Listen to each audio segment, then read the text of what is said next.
नाजरीन आदाब। 16 जुलाई 2021 मुताबिक 5 जिलहिज्जा 1442 हिजरी के अवधनामा वाइस एडिशन में आपका खैर मकदम है। मैं हूं आपका मेजबान डॉक्टर हारून रशीद। पेश खिदमत है अवधनामा में शाये खास खबरों की तलखीस।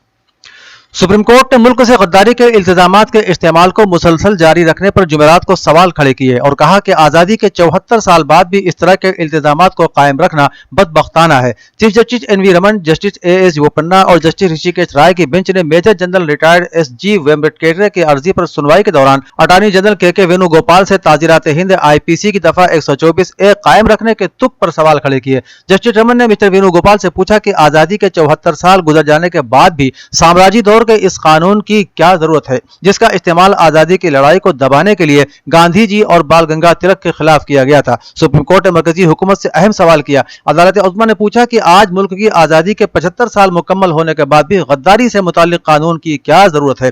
चीफ जस्टिस NC रमन्ना ने कहा कि महात्मा गांधी और बाल गंगा तिलक पर भी इसी दफा का इतलाक किया गया था। क्या हुकूमत आजादी के 75 साल बाद भी इस कानून को बरकरार रखना चाहती है? सुप्रीम कोर्ट ने कहा कि इस कानून के तहत सजाएं भी बहुत कम होती हैं और इन मामलों में अफसरान का एहतसाब भी नहीं किया जाता। चीफ जस्टिस ने मिसाल पेश करते हुए कहा कि दफा 66A को ही देखें। इसे मनसूख किए जाने के बाद भी हजारों मुकदमे इसी दफा के तहत दर्ज कर लिए गए। हमारी तशवीश कानून के गलत इस्तेमाल पर है। वजीर आजम नरेंद्र मोदी ने गुज़श्ता 7 बरसों की तरक्याती प्रोजेक्टों को खुद कफील हिंदुस्तान की तामीर की बुनियाद बताते हुए जुमेरात को कहा कि उत्तर प्रदेश हुकूमत बदउनवानी और अकरबा परवरी से नहीं बल्कि तरक्की के रास्ते पर गामजन है। उन्होंने अपने पार्लियामानी हल्के वाराणसी में सियाहत, सेहत, आमदोरफ्त और बुनियादी सहूलियात से वाबस्ता 1583 करोड़ के तरक्याती प्रोजेक्टों का इफ्तिताह और संग बुनियाद रखा। उन्होंने कहा कि ये सभी काम बाबा विश्वनाथ के आशीर्वाद से वकूफ पजीर हो रहे हैं। वाराणसी की आवाम के ताउन और वजीर आला योगी आदित्यनाथ की सख्त मेहनत की वजह से लगातार तरक्याती काम हो रहे हैं। मिस्टर मोदी ने कोरोना को गुज़श्ता 100 सालों की सबसे बड़ी वबा करार देते हुए कहा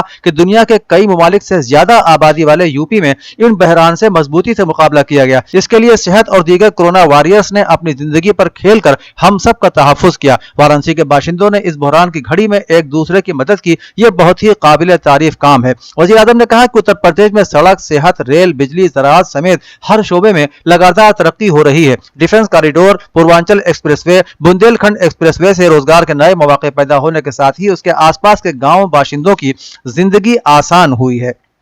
आलमी इदारे सेहत के डायरेक्टर जनरल ने डेल्टा वेरिएंट को लेकर मुतनब्बे करते हुए कहा है कि इस वेरिएंट के लगातार बढ़ते मामलों के दरमियान अब दुनिया तीसरी लहर के शुरुआती मरहले में है। उन्होंने बुध को बैनुल अक़वामी सेहत रेगुलेटरी इमरजेंसी कमेटी की 8वीं मीटिंग में कहा कि डेल्टा वेरिएंट के फैलाव के दरमियान समाजी सरगर्मियों में इजाफा और अवामी सेहत तरकीबों पर तवज्जो न देने के सबब इन्फेक्शन के मामलों और अमवात दोनों में इजाफा हो रहा है। दुनिया के सबसे बड़े सेहत इदारे के सरबराह ने कहा कि 10 हफ्ते की गिरावट के बाद कोरोना से अमवात में एक बार फिर इजाफा हो रहा है। वायरस की नशोनुमा जारी है जिसके नतीजे में यह ज्यादा खतरनाक हो रहा है। बदकिस्मती से हम अब तीसरी लहर के शुरुआती मरहले में हैं। उन्होंने कहा कि डेल्टा वेरिएंट अब दुनिया के 111 ममालिक तक पहुंच चुका है। कांग्रेस के साबिक सदर राहुल गांधी ने जुमेरात के रोज मुल्क के अवाम को दरपेश मुख्तलिफ मसाइल के हवाले से मोदी हुकूमत का बगैर नाम लिए निशाना बनाया और कहा कि मुल्क के अवाम इस बात से बखूबी वाकिफ है कि इस मुश्किल दौर को लाने के लिए जिम्मेदार कौन है। राहुल गांधी की जानिब से वैक्सीन की किल्लत, बेरोजगारी, महंगाई, किसानों और सरहदों की हिफाजत जैसे मसाइल पर आवाज उठाते हुए बिलवास्ता तौर पर मोदी हुकूमत पर हमला बोला गया।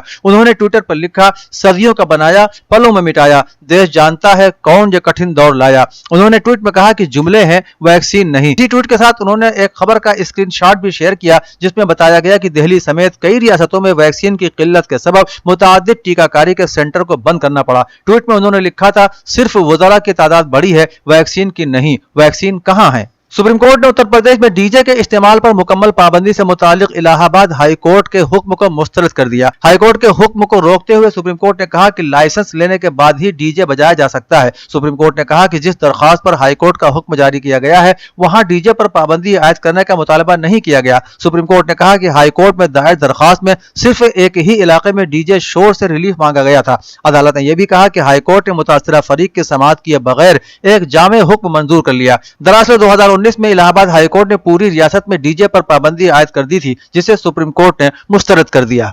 अवधनामा में शायद जिले की खबरों में सहारनपुर में काजी नदीम अख्तर के शहर काजी मुंतखब होने पर एक इस्तकबालिया तकरीब मुअज़्ज़ज़ मिल्ली और सोशल नुमाइंदों की मौजूदगी में जामिया रहमत घघरौली में मुनक़िद की गई, जिसमें मुख्तलिफ शोबे हयात से मुंसलिक सरकर्दा शख्सियात और अहले दानिश ने शिरकत की। कारी असजद उस्ताद जामिया हाजा की तिलावत, عبد السمیع مغیثی کی نعت پاک سے تقریب کا آغاز ہوا۔ ادارے کے رہنما مولانا ڈاکٹر عبد المالک مغیثی نے قاضی ندیم اختر کا تعارف پیش کرتے ہوئے ان کی سماجی اور رفاہی خدمات کا تذکرہ کیا۔ قاضی ندیم اختر نے کہا کہ بلا شبہ آپ سرمایہ امت ہیں، اس لیے تعلیم کے ذریعے سے ملت کی رہبری اور رہنمائی کا کام آپ حضرات کے ذریعے جاری و ساری رہنا چاہیے۔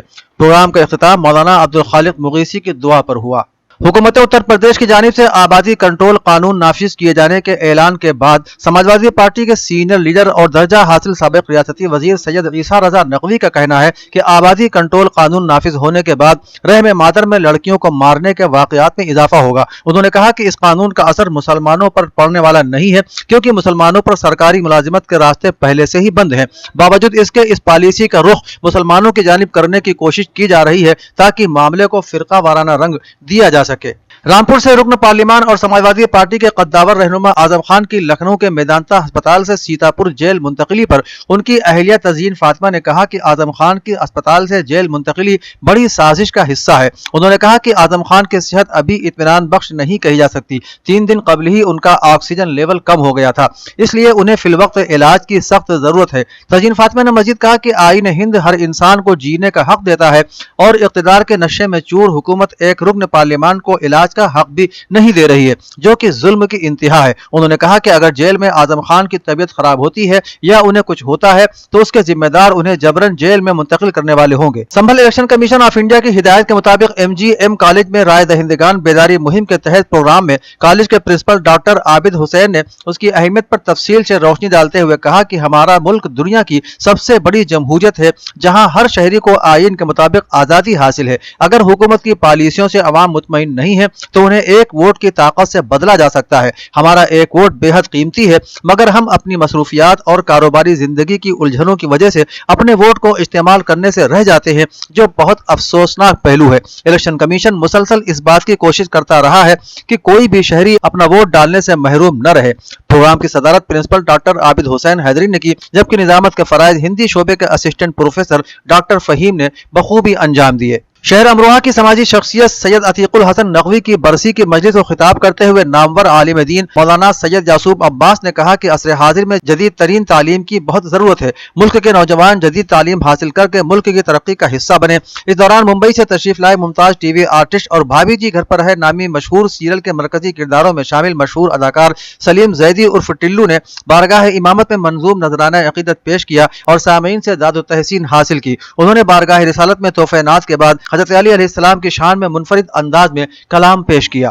عیدگاہ لکھنؤ میں اسلامک سینٹر آف انڈیا کے زیر اہتمام عید الاضحیٰ کی تیاریوں کے سلسلے میں ایک اہم میٹنگ عیدگاہ کمیٹی اور ضلع انتظامیہ کی ہوئی، جس میں علماء کرام، افسران اور معززین شہر نے شرکت کی۔ امام عیدگاہ لکھنؤ مولانا Khalid Rasheed Farangi Mahali chairman Islamic centre of India نے میٹنگ کو خطاب کرتے ہوئے کہا کہ پورے ملک میں عید الاضحیٰ امسال 21 جولائی 2021 کو منائی جائے گی، لہذا عید الاضحیٰ کے موقع پر ضلع انتظامیہ اور نگر نگم کی ذمہ داری ہے کہ پوری ریاست کی عیدگاہوں اور تمام مساجد کے اطراف میں معقول صفائی کرائی جائے، بجلی اور پانی کی سپلائی کو یقینی بنایا جائے۔ انہوں نے کہا کہ عید الاضحیٰ کے مبارک موقع پر شہر میں امن و امان اور سلامتی برقرار رکھنے کے پختہ انتظامات کیے جائیں۔ انہوں نے کہا کہ قربانی کے جانوروں کی آمد و رفت میں کسی قسم کی رکاوٹ نہ آنے دی جائے۔ قربانی کے تینوں دن 21، 22 اور 23 جولائی کو جانوروں کے فضلے اور گندگی صاف کرنے کے خصوصی انتظامات کیے جائیں تاکہ وبائی بیماریاں نہ پھیلیں۔ مولانا نے مسلمانوں سے بھی اپیل کی کہ قربانی کے فوٹو یا ویڈیو کو سوشل میڈیا پر نہ ڈالیں۔ مہنگائی، نظم و نسق، روزگار کے مطالبے اور گنا بقایا جات کی ادائیگی سمیت 16 نکاتی مطالبات کے ساتھ سماجوادی پارٹی نے جمعرات کو ریاست گیر احتجاجی مظاہرہ کیا۔ ریاست کے 75 اضلاع میں تقریباً 350 تحصیلوں پر ہوئے اس احتجاجی مظاہرے کے دوران ایس پی کارکنوں نے حکومت مخالف نعرے بازی کی۔ کچھ ایک مقامات پر پولیس اور ایس پی کارکنوں کے درمیان معمولی جھڑپ بھی ہوئی۔ پارٹی کے قومی ترجمان ڈاکٹر آشوتوش ورما نے بتایا کہ ہماری یہ جدوجہد جاری رہے گی، یہ ریاست گیر مظاہرہ اس کا آغاز ہے۔ ساتھ ہی یہ احتجاج انتظامیہ کا استعمال کر کے بلاک پرمکھ و ضلع پنچایت صدر کے انتخابات کو جیتنے والی بی جے پی حکومت کی خراب حکمرانی کو اجاگر کرنے کے لیے بھی ہے۔ ڈاکٹر ورما نے کہا کہ یہ پیغام ان لوگوں کے لیے بھی ہے جو یہ کہا کرتے تھے کہ ایس پی زمین پر نہیں اترتی۔ آج وہ آ کر دیکھ سکتے ہیں کہ اگر ریاست میں کوئی زمینی پارٹی ہے تو وہ ایس پی ہے۔ ایس پی ہمیشہ عوام کے مفادات کے لیے لڑتی رہی ہے۔ हाल ही में इख्तिताम पजीर हुए पंचायत इंतखाबात में 85 सीटों पर जीत दर्ज करने से पुरजोश आम आदमी पार्टी के यूपी इंचार्ज संजय सिंह ने कहा कि उनकी पार्टी बीजेपी की शमशान बनाने वाले नजरिए को हर हाल में खत्म करेगी। मिस्टर सिंह ने देर रात मीडिया नुमाइंदों से बातचीत में कहा कि इसके लिए पार्टी 2022 के यूपी असेंबली इंतखाब में बीजेपी को सख्त टक्कर देने की तैयारी में मसरूफ हो गई है। आबादी कंट्रोल कानून के सिलसिले में उन्होंने कहा कि हुकूमत की जानिब से लाए गए ड्राफ्ट में कई खामियां हैं। उन्होंने कहा कि यह कौन सा कानून है जिसमें 2 से ज्यादा बच्चे वाला प्रधान, बीडीसी, जिला पंचायत, रुकन, ब्लॉक प्रमुख, काउंसलर नहीं बन सकता, लेकिन रुकन असेंबली, रुकन पार्लियामेंट और वजीर आजम तक बन सकता है। उत्तर प्रदेश में आइंदा साल होने वाले असेंबली इंतखाब से पहले कांग्रेस की सियासी हिकमत अमली को मजीद तक़वियत बख्शने और कारकुनों में जोश भरने के इरादे से कांग्रेस जनरल सेक्रेटरी और रियासती इंचार्ज प्रियंका गांधी वाड्रा 16 जुलाई को दोपहर 12 बजे अमौसी एयरपोर्ट पर पहुंचेंगी, जहां से वो आलमबाग, चारबाग, केकेसी, बर्लिंगटन चौराहा, बापू भवन, असेंबली के रास्ते जीपीओ पहुंचकर बाबा कौम महात्मा गांधी की मूर्ति पर गुलपोशी करेंगी। बाद में कांग्रेस जनरल सेक्रेटरी पार्टी के रियासती दफ्तर में रियासती मजलिस आमला, पार्टी के जिम्मेदारों और जिला शहर सुदूर के साथ मीटिंग करेंगी। उसके बाद मुख्तलिफ किसान यूनियनों के जिम्मेदारों के साथ मीटिंग करेंगी। दौरे के दूसरे दिन 17 जुलाई को मोहतरमा वाड्रा अमेठी और रायबरेली के ब्लॉक कांग्रेस सदर से मुलाकात करेंगी। नागरिक एकता पार्टी के सूबाई सदर शेख ताहिर सिद्दीकी ने एक बयान जारी करते हुए कहा है कि मोहम्मद आजम खान और उनके बेटे अब्दुल्ला आजम खान कोरोना में मुब्तला हो गए थे। उन्हें काफी कोशिशों के बाद इलाज के लिए लखनऊ के मेदांता अस्पताल में दाखिल कराया गया था। ऐसे वक्त में हुकूमत की तरफ से पार्लियामेंट होने के नाते उन्हें मुकम्मल प्रोटोकॉल के साथ उनका इलाज कराना चाहिए था। अभी मोहम्मद आजम खान मुकम्मल तौर पर सेहतयाब नहीं हो सके हैं। गुर्दे में इन्फेक्शन है, ऑक्सीजन की सतह भी ऊपर नीचे हो जाती रहती है। वो सख्त बीमार हैं। उसके बावजूद अहले खाना को बताए बगैर दोबारा उन्हें सीतापुर जेल मुंतकिल करना एक संगीन मामला है। ये रुकन पार्लियामेंट को दिए गए हुकूक की खिलाफ वर्जी है। आखिर इंतजामिया और हुकूमत का क्या इरादा है? उन्होंने मुकम्मल सेहतयाबी का इंतजार नहीं किया और बगैर किसी मेडिकल बुलेटिन के ऐसा करते हुए उन्हें गैर सेहतमंद हालत में जेल मुंतकिल कर दिया गया। उन्होंने मुतालबा किया है कि मोहम्मद आजम खान को कोविड के कवायद के तहत पैरोल पर रिहा किया जाए। अवधनामा में शायद जहांनुमा खबरें इस तरह हैं। मगरबी ज़राए ने दावा किया है कि ईरान और आलमी ताकतों के दरमियान एटमी मुज़ाकरात का 7वां दौर तेहरान में नई हुकूमत की तश्कील से पहले मुमकिन नहीं। अमरीकी जरीदे ब्लूमबर्ग ने एटमी मुज़ाकरात के शेड्यूल से मुबैना तौर पर मुतला 2 मुख्तलिफ ज़राए के हवाले से लिखा है कि ईरान और आलमी ताकतों के दरमियान एटमी मुज़ाकरात का अगला दौर अगस्त में होने की तवक्को है। एक और यूरोपीय जरिए ने अपना नाम जाहिर न करने की शर्त पर बताया कि तवक्को है कि तेहरान सैयद इब्राहिम रईसी के बतौर सदर हलफ उठाने के बाद मुज़ाकरात फिर से शुरू करने के लिए आमादा हो। एटमी मुआहदे की सूरत हाल वाज़ेह करने की गरज से वियना में पिछले चंद माह से जारी मुज़ाकरात के 7वें दौर के इनेकाद के बारे में अब तक की ये पहली कयास आराई है। बता दें, एटमी मुआहदे की बहाली के लिए जारी वियना मुज़ाकरात के 6ठे दौर के अख्तिताम को 23 रोज गुजर जाने के बावजूद अगले दौर के मुज़ाकरात के बारे में किसी हतमी तारीख का ताहाल ऐलान नहीं किया गया है। ईरान के वजीर इंटेलिजेंस सैयद महमूद अलवी ने बगदाद में इराक के सदर बरहम सालेह से मुलाकात की है। रिपोर्ट के मुताबिक इराक के सदर और ईरान के इंटेलिजेंस के वजीर के दरमियान मुलाकात में दोनों मुल्कों के अवाम के लिए तेहरान बगदाद ताल्लुकात की अहमियत के बारे में तबादला ख्याल किया गया है। मगरबी जर्मनी में सैलाब के नतीजे में 6 अफराद हलाक और मुतादिद लापता हो गए हैं, जबकि कम से कम 6 मकानात मुनहदिम हो गए हैं। रिपोर्ट के मुताबिक इलाके में तकरीबन 50 अफराद मकानात की छतों पर फंसे हुए हैं, जबकि मजीद कई मकानात मुनहदिम होने का खदशा है। वहीं रिकॉर्ड बारिश की वजह से स्विट्जरलैंड में खतरनाक मौसम ने निजाम जिंदगी दरहम बरहम कर दिया। ज्यूरिख नामी शहर में सड़कें तालाब बन गई, जबकि पब्लिक ट्रांसपोर्ट और ट्रेन सिस्टम कई घंटे तक मुअत्तल रहा। तुर्की मीडिया रिपोर्ट के मुताबिक बरतानिया के शहर मैनचेस्टर में इस्लामोफोबिया का एक वाकया पेश आया है, जिसमें शरपसंदों ने मुस्लिम खातून कौंसल उरूज शाह की गाड़ी को आग लगा दी है। रिपोर्ट में कहा गया है कि शरपसंदों ने गाड़ी पर आतिशगीर मादा गिराकर उसे आग लगाया है।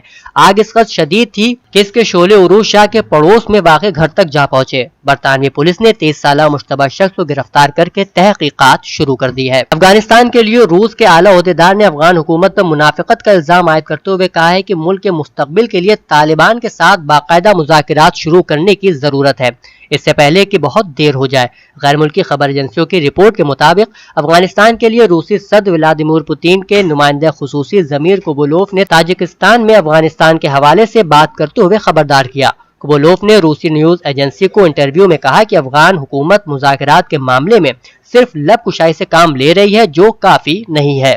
माहौलियाती तब्दील की वजह से ग्लेशियर तेजी से पिघल रहे हैं और समुंदरों की आबी सतह में भी लगातार इजाफा हो रहा है।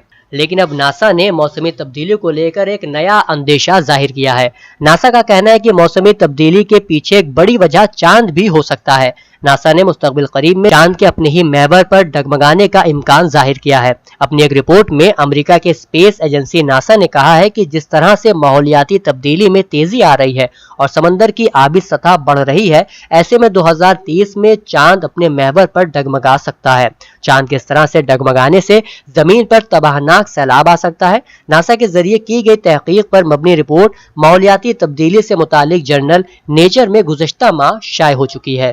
ایک اور خبر کے مطابق امریکہ کے سابق صدر جارج ڈبلیو بش نے افغانستان سے امریکی فوج کے انخلا کو ایک غلطی قرار دیتے ہوئے کہا ہے اس کے نتائج ناقابل یقین حد تک برے ہو سکتے ہیں۔ انہوں نے یہ بات بین الاقوامی نشریاتی ادارے ڈوئچے ویلے کو دیے گئے ایک انٹرویو میں کہی۔